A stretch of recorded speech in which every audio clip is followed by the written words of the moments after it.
Hello there, I'm John Tanner, Global Technology Editor for Telecom Asia. We're here on the sidelines of LTE Asia at Suntec City in Singapore.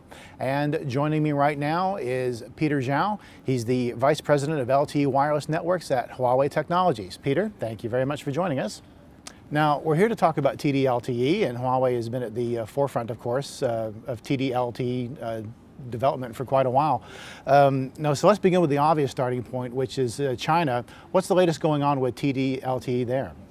In China, probably you already have been heard the news from the public.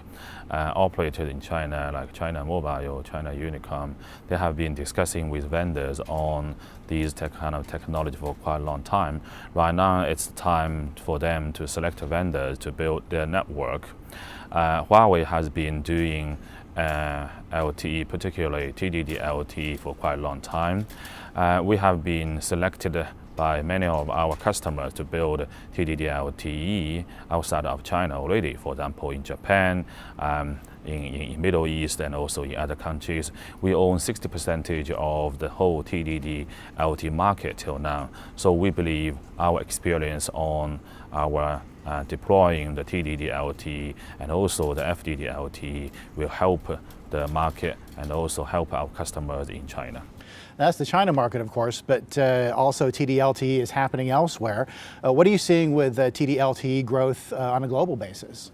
We believe TDD-LTE is as important as FDD-LTE for globally, because simply the spectrum is there, the customer requirement, the end users requirement on better user experience, and also new services is there. So definitely it will be very successful. Coming back to China, that's where a lot of the major activity, of course, is going on with TD-LTE. But that's going to have a very positive impact for TD-LTE and the rest of the world, isn't it?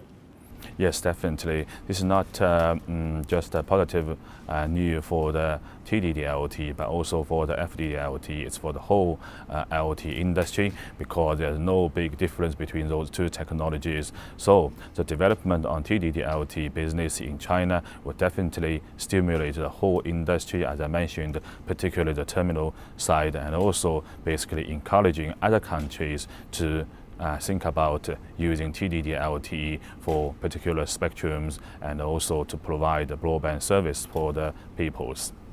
The other interesting aspect of all this, of course, is that we're not talking about hypothetical TD-LTE networks. This is actually happening right now on a commercial scale. What successful TD-LTE case studies can you share with us? Yes, definitely. As I mentioned, Huawei right now owns 60% of the whole TDD market globally. So we have been trialing and also commercially deploying the TDD-LTE technology with many of our customers. For example, in Japan with SoftBank. Till now, this is one of the largest TDD-LTE network globally.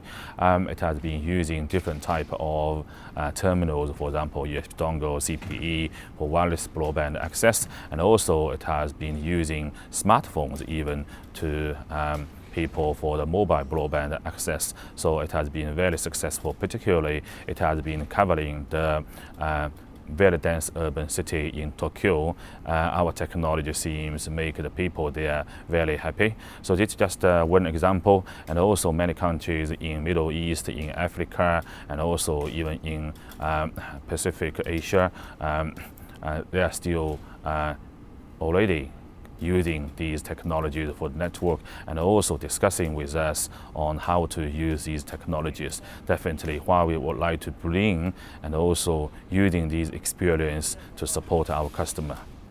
Well, unfortunately, that's all the time we have for now. So Peter Zhou of Huawei, thank you very much for joining us. Thank you, John.